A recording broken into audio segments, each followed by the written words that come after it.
Krystal, what are you taking a look at? Well, guys, this is really pretty stunning. As Democrats lead hearings into the events of January 6th, making their priority for the public and the midterms this culminating Stop This Deal assault on democracy, they are at the same time directly making it more likely that election-denying radicals end up in positions of power for the next go-round. What do I mean? Well, just take a look at this. How conservative is Ron Hanks? Hanks was rated one of the most conservative members in the State House. He says Joe Biden's election was a fraud. Hanks wants to ban all abortions, and he wants to build Trump's border wall.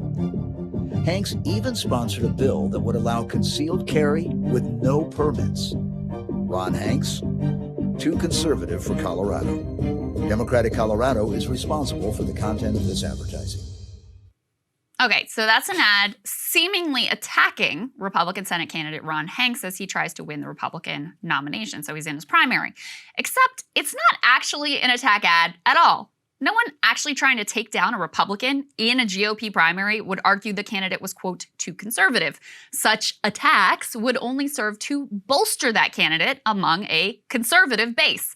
And in fact, that is exactly the point here. These ads were placed by a Democratic Party group looking to boost the more radical candidate, the aforementioned Ron Hanks, over a more moderate businessman in the primary. The theory is that if they get the more radical candidate to win the primary, that candidate will be more beatable in the fall.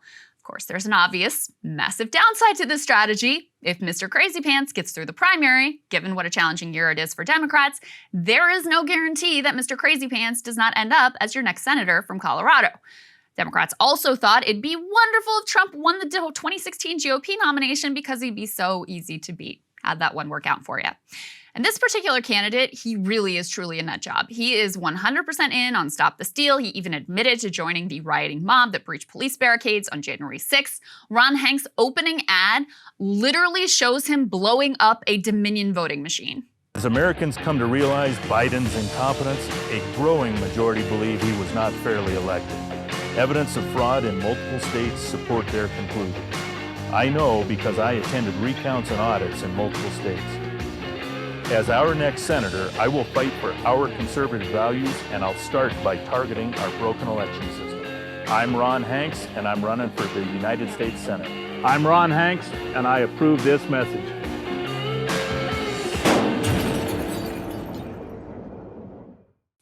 So while Democrats preen about the threat to democracy, they are actively backing a dude who is outright telling you he is the threat to democracy. And he is far from the only one, or even the most significant.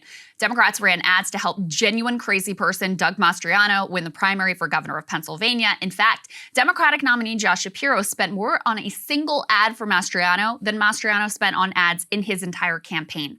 And if you're worried about a few loony senators, you should really be concerned about a full-on Stop the Steal governor in a key swing state who would actually be in a position to trigger a full-on constitutional crisis. There are no guarantees whatsoever that Democrats will win statewide in Pennsylvania this year, regardless of how insane the Republican nominee is.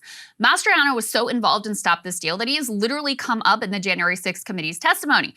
He was central to pushing election conspiracies in Pennsylvania, and like Hanks, he was also at the Capitol on January 6th. What in the world are Democrats doing promoting someone like this? In fact, the Democratic Governors Association is playing heavily in a number of key Republican primaries across the country, Illinois, Colorado, and Nevada, along with Pennsylvania. So far, Democrats have spent more than $20 million propping up extreme candidates, many of whom are active election deniers.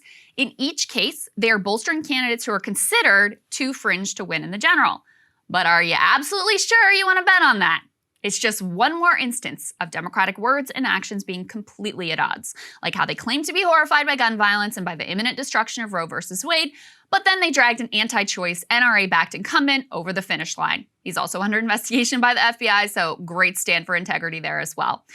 I guess since Dems have decided not to do anything that'll actually make a material difference for people, and since they have no illusions that the January 6th Commission is going to actually change a single vote, this is all they've got left. I mean, I guess it makes a sort of sixth sense. If your goal is just to be a little bit better than the Republicans, making the Republicans worse means that you've moved the bar even lower and you have a lower bar to clear.